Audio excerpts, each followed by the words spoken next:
The village of Endembo had always been full of life.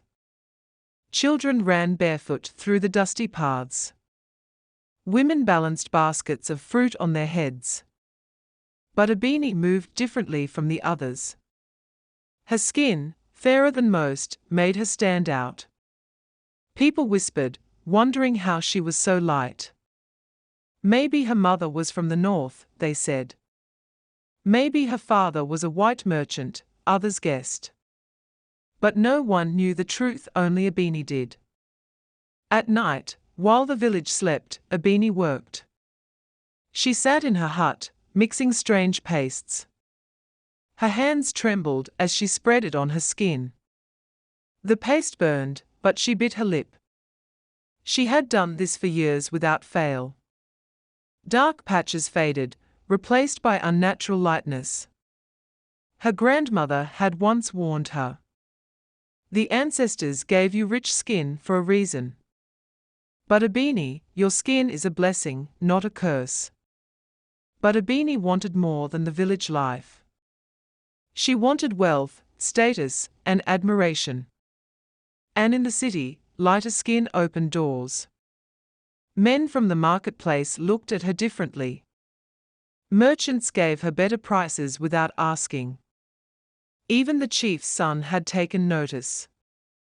It was working her plan, her sacrifice. She was no longer just another village girl. She was becoming someone important, someone seen.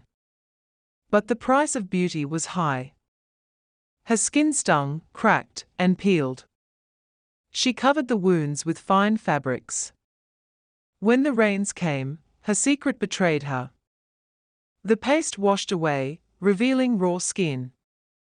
Women gasped, eyes filled with curiosity and horror.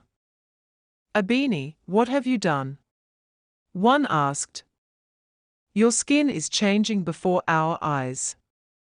The whispers turned to rumors, then to judgment. She ran back to her hut, breathless. Tears mixed with the rain on her cheeks. She stared at her reflection in a broken mirror. The woman staring back looked like a stranger. Patchy, raw, neither dark nor light. A ghost of the girl she once was. If they only knew what I have done, she whispered. She had wanted admiration, but gained suspicion. Had she traded herself for an illusion? The village women spoke in hushed voices. She has angered the spirits, one said. This is why we honor what we are given. Even the chief's son stopped looking at her. Where once there was desire, now there was fear. No one wanted to touch a girl cursed by vanity. Her skin, once her pride, was now her prison. She could no longer hide behind its illusion. She had become a warning, not an inspiration. Abini locked herself away, avoiding their eyes. But at night, she could still hear them. Their words dug into her like sharp thorns. She dreamed of a past where she belonged. A past where her skin did not define her. A past before she believed light meant better. Was there a way to undo the damage? Or was she destined to live in shame? She had wanted power, but had lost herself. But Abini was not the only one suffering. She saw others looking at their own skin. Girls who wondered if they too should change. Her story was spreading, but not how she wished. It was not a tale of beauty but of warning. And maybe, just maybe, that was enough. She could still change her fate. Not by lightening her skin, but by embracing it. If only she could find the strength to try. Abini sat in the dim hut, her heart heavy. She traced the cracked skin on her arms. The pain was more than just on the surface. The whispers outside had not stopped. Each time she walked through the village, eyes followed her, full of judgment and pity. She had once dreamed of being admired. Now, people only saw her as a warning.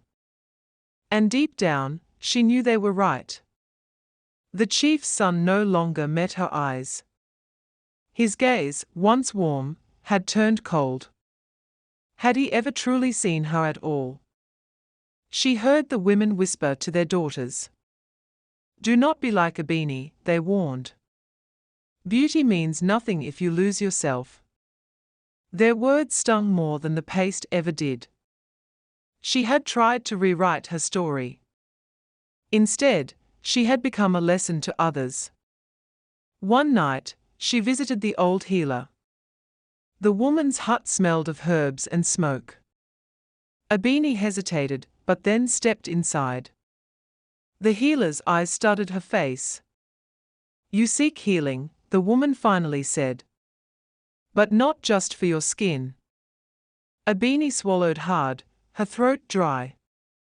She had been strong once, unafraid. Now, she felt like a stranger to herself. "I wanted to be beautiful," Abini admitted.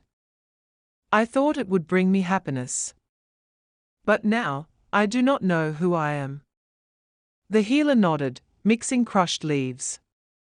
"True beauty is not in the skin," she said. "It is in the spirit that carries it." Abini looked down at her hands. She had tried to change her outside. But had she ever worked on the inside? "The skin can heal," the healer continued. "But you must let it breathe again. Will you let go of what is false?" Abini's chest tightened at the words. Could she undo years of damage?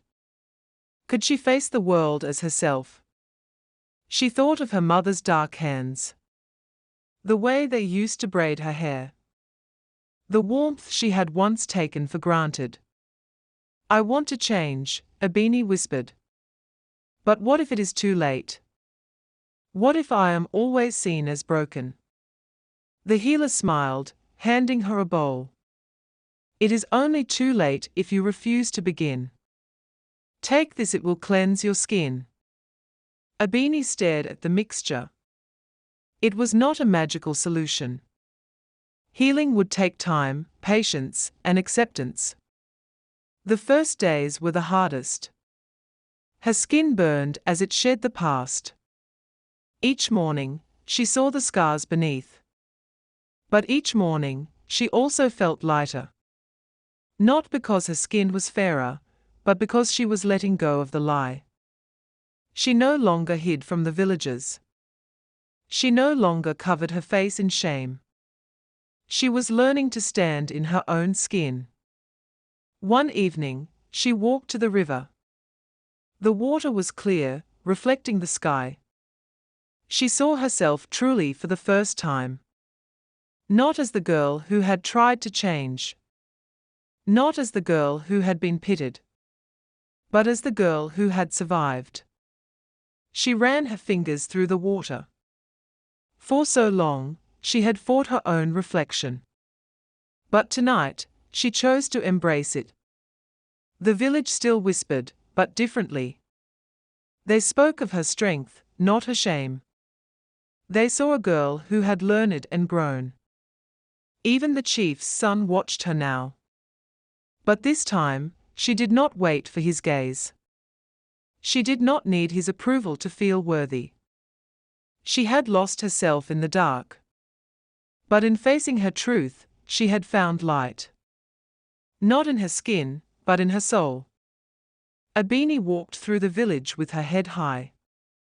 She no longer hid behind scarves or lowered her gaze. The whispers still followed her, but she had changed. She had learned to live in her own skin. Not the one she had tried to erase, but the one she was born with, rich and deep. But healing was not just about the body. It was the mind, the heart, the spirit. And Abini knew her journey was far from over. Abini's heart felt lighter after that night.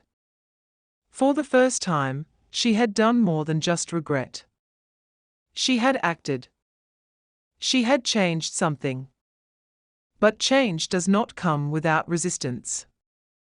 Not everyone in the village wanted things to be different. Not everyone wanted to see the truth. The next morning, as she walked through the village, she felt the weight of eyes on her. Some were curious. Some were hostile. She thinks she is better than us now, a woman muttered. She wants to ruin business, another whispered. Abini kept walking, her back straight. The seller from the marketplace was among them. His face was dark with anger. He had lost customers because of her. You think you've won? He spat. You think a few words will stop them?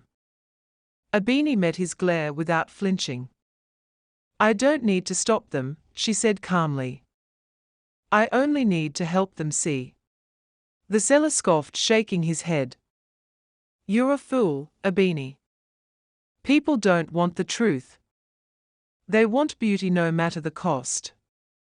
His words sent a shiver down her spine. Because once, she had been the same. Once, she had paid any price. That night, Abini sat outside her small hut. She watched the stars, listened to the wind. She thought of the river, the spirits, their whispers. Would they guide her again? Or had she done all she could? She had no answers, only more questions. Then, she heard footsteps. Soft, hesitant, stopping just outside her home. She turned and saw a familiar face. It was Lami, one of the young girls from the market. She shifted from foot to foot, eyes nervous. Abini stood, heart pounding.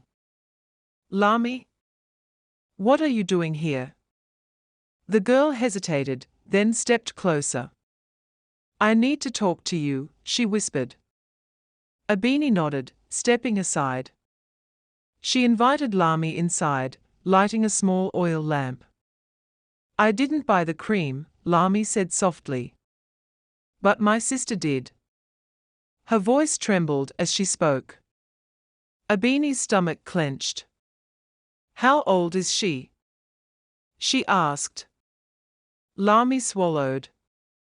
13. Abini felt a sharp pang in her chest. 13, so young, too young. Just like she had been once. She's been using it for weeks, Lami continued. She says she looks prettier now. But something is wrong. Abini leaned forward, alarmed. What do you mean? She pressed. Lami's eyes filled with worry. She has rashes on her arms. Her skin burns under the sun. She won't tell our mother. Abini's hands clenched into fists. She had been through this before. She knew what came next. The pain. The peeling. The scars. The regret that came too late. She couldn't let it happen again. I need to see her, Abini said firmly. Tomorrow. Before it gets worse. Lami hesitated, then nodded. The next morning, they went to Lami's home. It was a small hut near the market, worn but filled with warmth. Inside, Abini saw the girl immediately. She was beautiful, but pale, too pale. Her skin looked unnatural under the light. Her arms were covered in small wounds. Her eyes widened when she saw Abini. She pulled her sleeves down quickly. You don't have to hide, Abini said gently. The girl hesitated but said nothing. She just stared at the floor. Lami spoke up. Tell her, Fumi. Tell her what you told me. Fumi's hands tightened in her lap. I thought it would make me beautiful, she whispered. I thought it would make them like me. But now, I am scared. Abini knelt beside her, reaching for her hands carefully. You are already beautiful, Fumi. Fumi shook her head, tears forming. No, I'm not. Not like the others. They said my skin is too dark. Abini's heart ached at those words. How many times had she said the same? How many times had she believed the lie? You have to stop using it, Abini said. You don't need this, Fumi. But if you keep going, it will hurt you. Fumi sniffled, uncertain. But what if they still don't like me? Her voice was so small, so afraid. Abini squeezed her hands gently.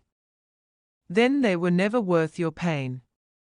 Real beauty is in strength, not skin. Fumi looked at Lami, then back at Abini. For a long moment, she said nothing. Then, slowly, she nodded. I'll stop, she whispered. Abini exhaled in relief. One more girl saved. But this was only the beginning. There were more. So many more. And Abini knew she couldn't stop now.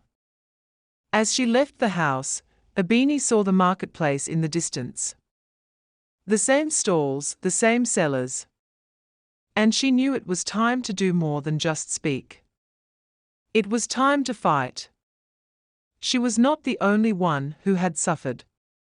And she would make sure she was the last. No matter what it took. Abini stood at the edge of the marketplace. The air was thick with the scent of spices and heat. Voices rose and fell like waves around her. But she was not here to buy. She was not here to watch. She was here to change everything. She had spent days preparing. She had gathered stories, gathered voices. Now, it was time to speak. Lami and Fumi stood beside her.